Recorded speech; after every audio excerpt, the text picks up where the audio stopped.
Juifs et Corses, une bien longue histoire. Une série de 3 émissions de Christine Bartoli et Xavier Nataf.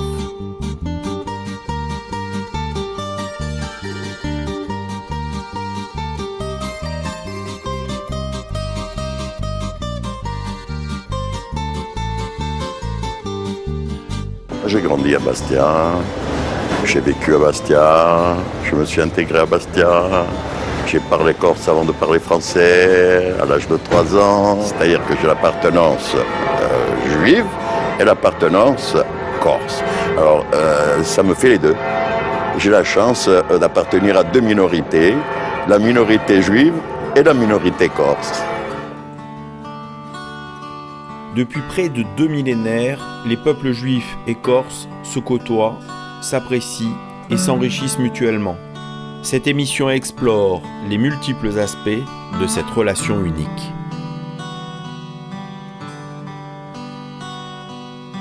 Durant la Seconde Guerre mondiale, les Corses se sont conduits de manière exemplaire à l'égard des Juifs.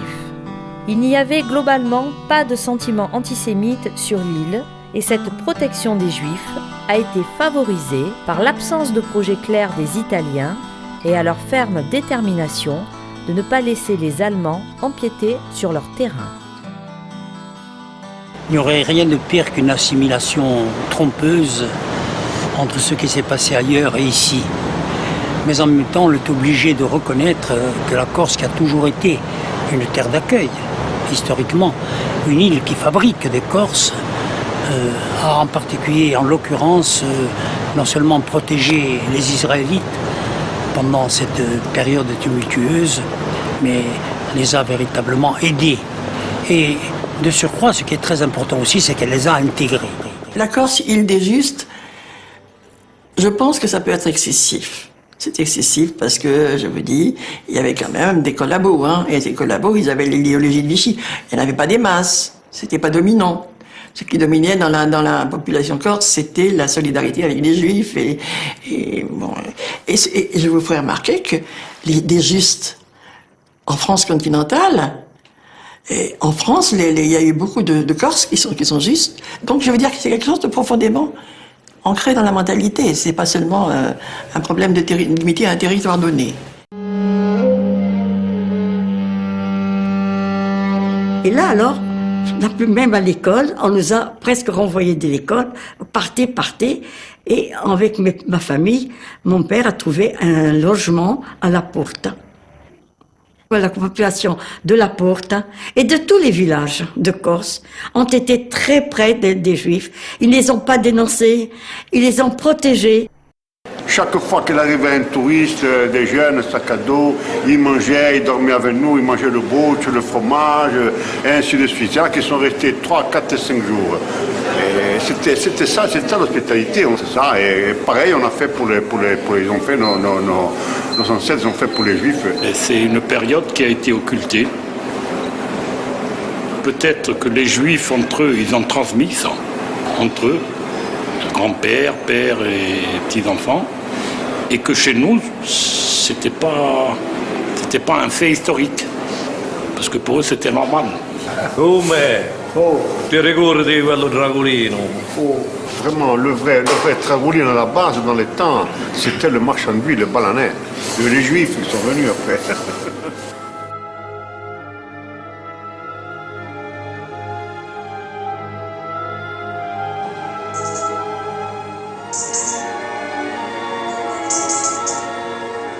Mon père avait vécu quelque chose plutôt, il n'en avait jamais parlé.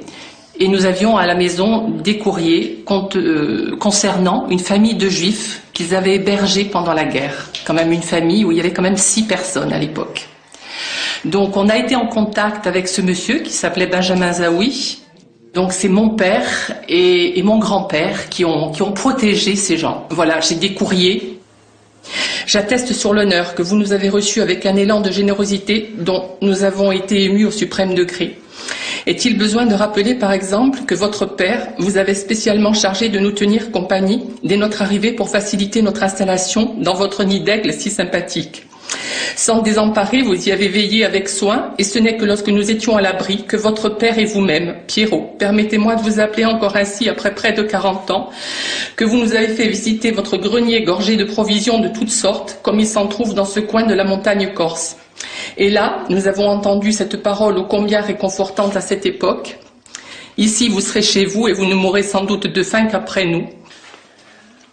Et pour terminer, je remercie le Seigneur qui me permet aujourd'hui de rendre cet hommage à la vérité la plus stricte et la plus émouvante. Voilà.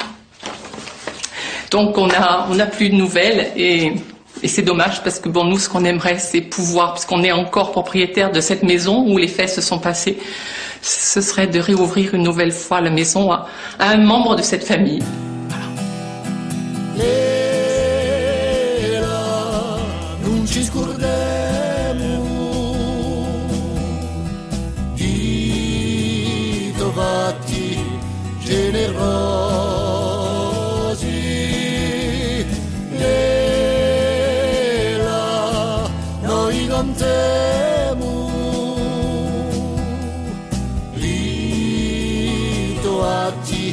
Tanti preziosi nati vari corsighella si chiamava Vincentella piena di vita e rumorosa in due mule scherzosa da lui stale a Figaiola nera la fiera viola una bella giovanota, volendo sempre aiutare. Tutti i poveri e li famigli, i senza noi malvestuti. Tremendo cuore di transpartera, sempre a sua casa parterra.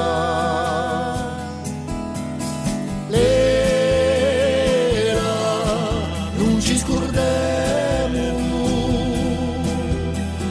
di trovati generosi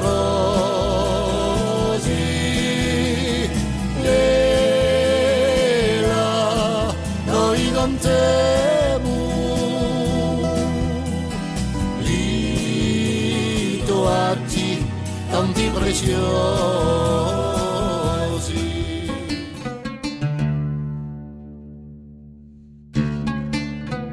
L'histoire de la relation entre les Juifs et les Corses remonterait à plusieurs siècles. La présence juive est difficile à établir selon les historiens. Certains la datent à l'an 800 et de manière plus certaine, leurs traces dans l'île semblent se situer à l'Inquisition espagnole.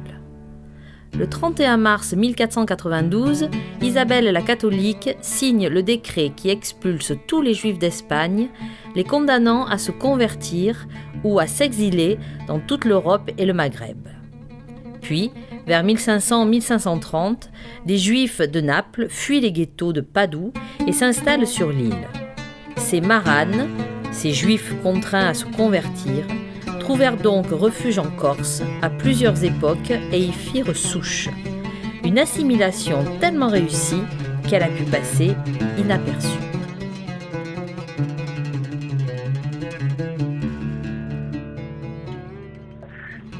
En fait, il s'agit d'une installation de Juifs en Corse à l'époque d'Isabelle la catholique. Lorsqu'Isabelle la catholique a chassé les Juifs d'Espagne, il y en a un certain nombre qui sont venus, je ne sais par quel hasard de l'histoire, s'installer en Corse. Et le nom, ce sont des Juifs maranes, et le nom, ce qu'on appelle des Juifs maranes, est un nom qui est significatif de cette origine-là. C'est une famille qui est de Balagne, du côté d'Île-Rousse, et dont l'un des membres, qui est un comédien, chanteur, qui fait des one-man shows, dit qu'il pourrait s'agir de cette origine marane.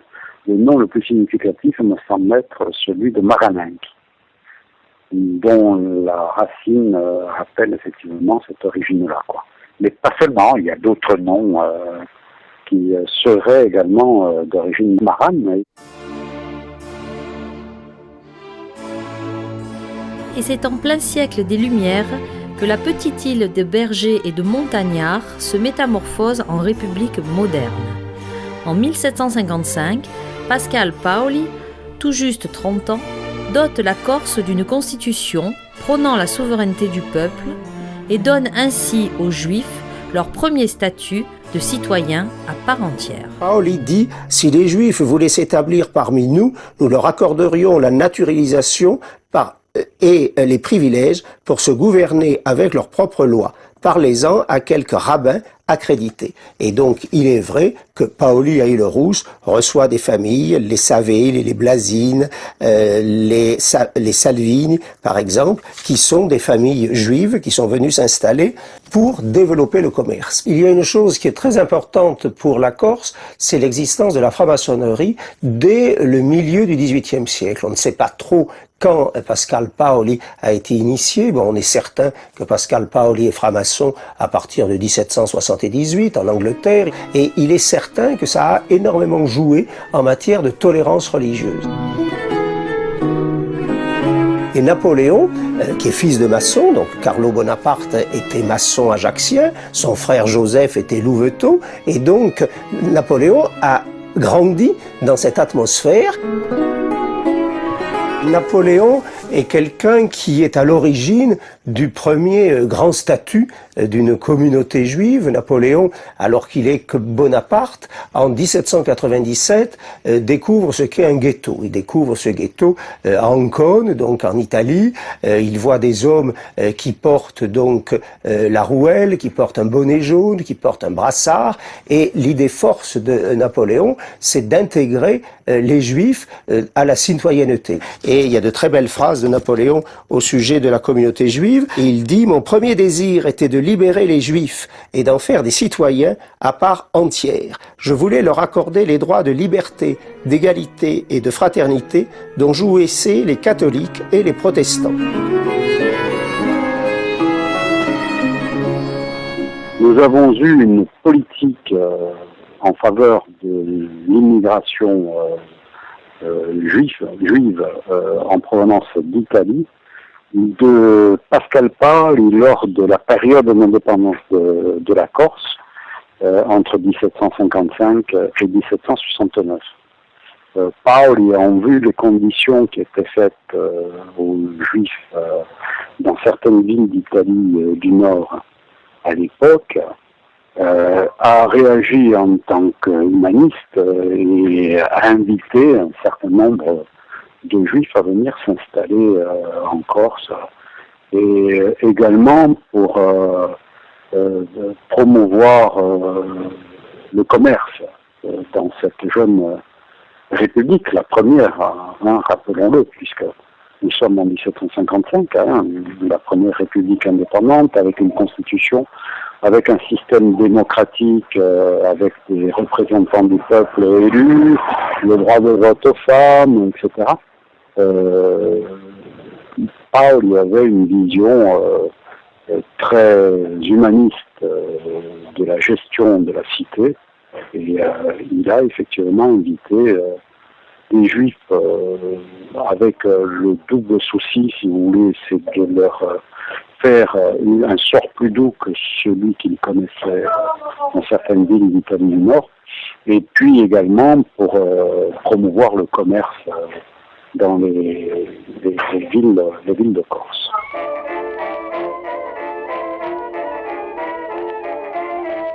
Juifs et Corse, une bien longue histoire.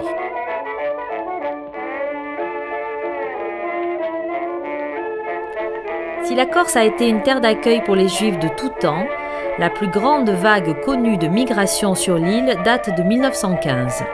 Expulsés de Palestine par les Turcs pendant le conflit de la Première Guerre mondiale, les familles de Juifs français sont débarquées en Corse après de longs jours de voyage.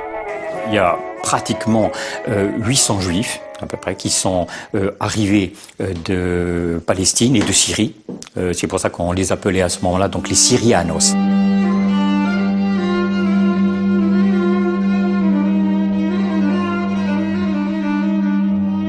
ils ont été accueillis d'une façon extraordinaire par la population d'Ajaccio. Mon père, il se retrouvait dans la rue à Ajaccio avec son cousin, Pérez, de la famille Pérez. Un Corse s'arrête, les prend en charge, les amène chez le coiffeur, les amène chez le tailleur et les habille de pied en cap, sans les connaître, en disant voilà, mes enfants, comment on accueille les Juifs. 230 élèves de ces 800 réfugiés sont déjà scolarisés. On va avoir une assimilation donc extraordinaire de ces Juifs aux mœurs corses.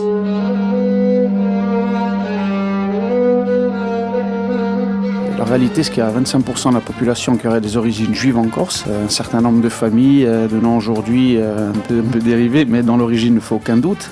Il y en a énormément. Il y a un certain nombre de familles qui ont des origines juives, comme je citais les Simeon, les Jacob, les Tsoukari, les Padovan, par exemple, qui l'origine est juive. Cette famille est originaire en fait du ghetto de Padoue, quand les Juifs étaient persécutés là-bas. Et on les avait fait rentrer ici, se réfugier, et Itiama i Padovan, donc ça vient de là, leur origine est juive. Il y avait Pascal Paul aussi qui avait fait venir un certain nombre de Juifs à un moment donné pour relancer l'économie en Corse, et notamment les Caporos par exemple. Ils avaient des noms ashkénazes en fait, donc les gens les appelaient Igapiros, donc l'origine de ces noms aussi sont juifs. Donc il y a quand même, c'est une population, je veux dire, en Corse, et on voit bien qu'après, je veux dire, ils se sont facilement intégrés. L'adoption définitive et officielle de la tête de mort par le Chœur des Corses est due à Pascal Paoli, qui choisit ce drapeau pour la nation corse fondée en 1755. C'est aussi l'un de ces chants lyriques juifs chantés en Turquie qui a pour thème la brune dont la peau a été assombrie par le soleil, la morena, la morenica, la mort. En voici une version chantée en ladino, la langue judéo-espagnole.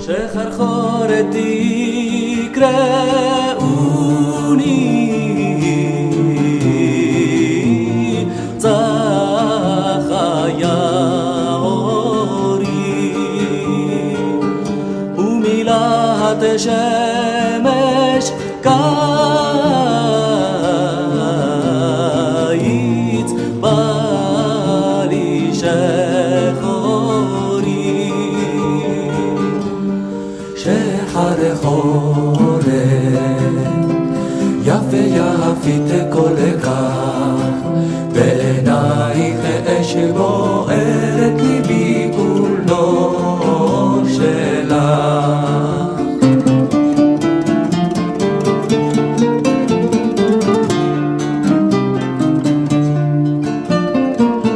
שחרחורת יקראוני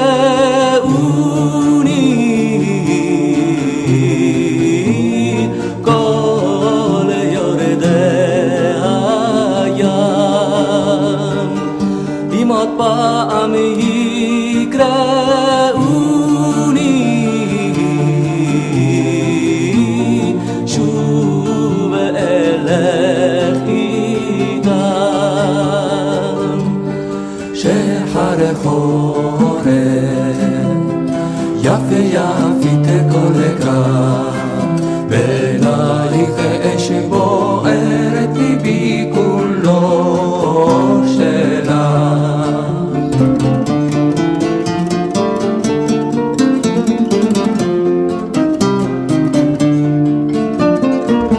שחרחורת יקראני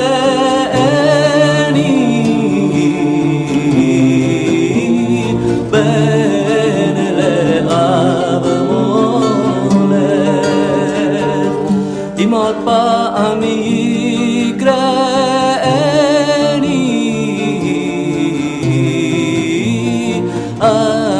אחריו שחר חורף יפה יפית כל כך בעינייך אש בוערת ליבי כולו שלך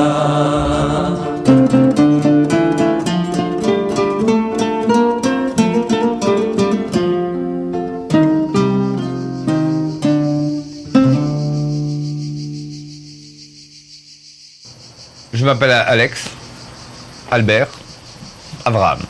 Abraham était le père des peuples. Je suis le père des peuples. J'ai 2 enfants juifs, 2 enfants qui ne sont pas juifs. Je n'avais aucune idée jusqu'à il n'y a pas si longtemps que le Shabbat, tu n'avais même pas le droit de bosser, tu vois. Ouais. Mais c'est des trucs qui ont l'air évidents pour toi, mais pour nous, ils ne sont pas. L'histoire de manger la viande, le lait, pas ensemble, voire pas de manger de viande, j'en savais rien. Le cochon, je savais.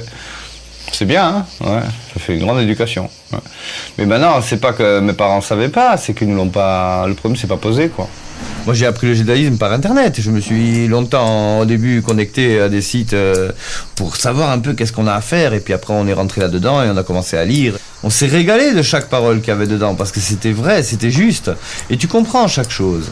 Seulement, il est vrai que pour le faire comme il faut vivre intégré dans une, on va dire, dans une communauté qui fait un peu comme toi, de manière à ce que tu ne te sentes pas exclu. On était arrivé à un moment, si tu veux, à une aberration des plus totales, où en allant hors de Corse, j'étais un juif marié avec une non-juive, et en Corse, on était 2 religieux, aussi bien elle que moi, à un très haut niveau en plus.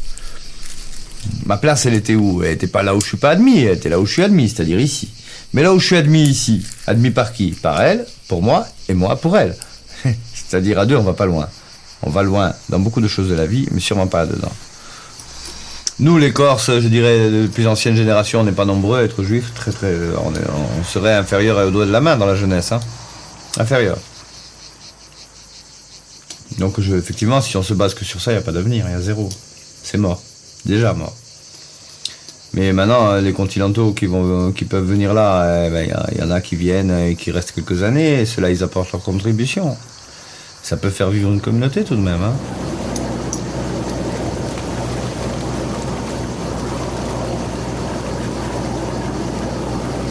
Mais il n'y a pas que ça, je m'occupais aussi de la Chevra Kadisha. J'ai fait beaucoup de toilettes mortuaires. La Chevra Kadisha, quand quelqu'un meurt, il faut le laver et le préparer pour l'enterrement. On était 2, 3 maxi, hein, on s'occupait des corps. Et ceux qui s'occupaient avec moi, ils sont plus là. Et là, j'en ai enterré plus d'un, comme on dit. Ouais. Les 2 cimetières ont été achetés par nos parents, qui n'en avaient pas beaucoup, mais qui ont quand même tenu à voir ce carré au cimetière. Il est à nous. J'ai l'acte d'achat aussi. Il est en plus 1000 morceaux, mais enfin, on a l'acte d'achat. Quand mon père est décédé, il était rabbin. Il a été rabbin pendant 50 ans ici. Il est venu en 1924. Quand je revois toutes ces tombes, pour moi, je mets un visage à chaque tombe. Je les ai connus, je les ai vus dans leur famille. Parce qu'à cette époque, là, on formait une grande famille. Je sais, celui-là, il n'a personne ici. Bon, je leur mets une bougie. Celui-là n'a pas. Il y en a qui n'ont plus personne. On a toute une liste des gens qui sont enterrés ici, que l'on lit et que l'on fait des prières pour le repos de leur âme.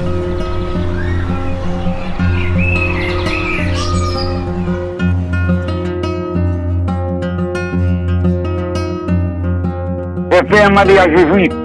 Ce juif se marie avec une Corse.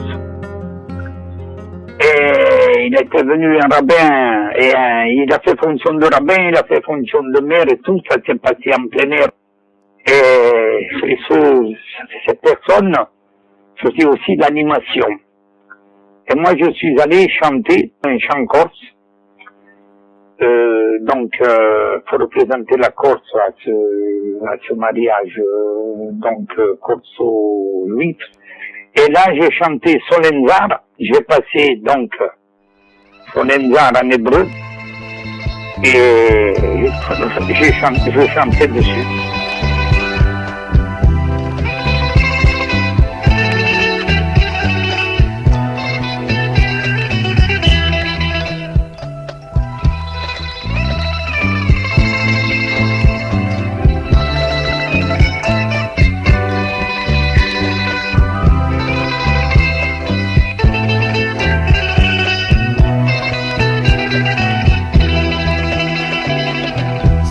מיתר ומנגינה מנגן שירה טובה מנגינה כה נעימה צליל חודרת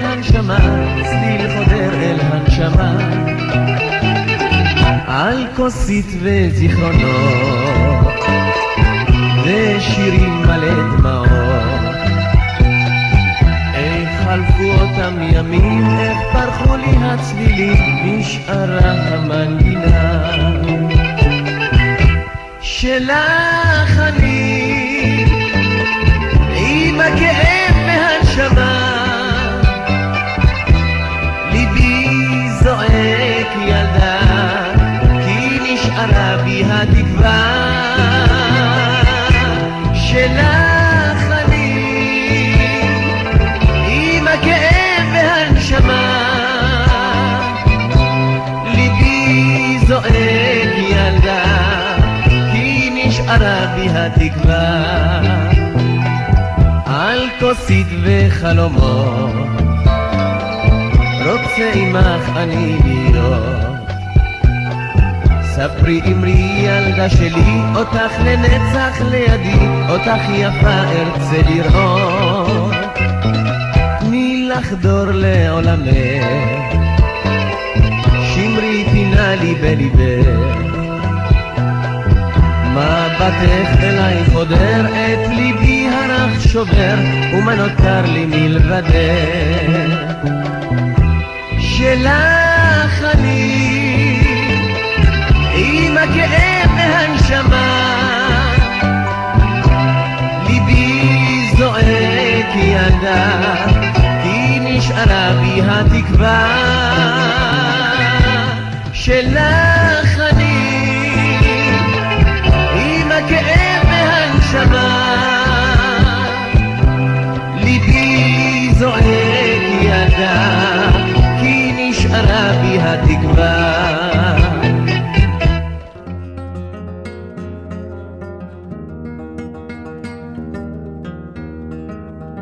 Finalement, être juif en Corse, c'est une non-question. C'est un lieu qui, traditionnellement, parce que c'est probablement un lieu de passage, qui a toujours accueilli les juifs. Et je dirais que ce qui s'est passé pendant la guerre, c'est la conséquence de ça.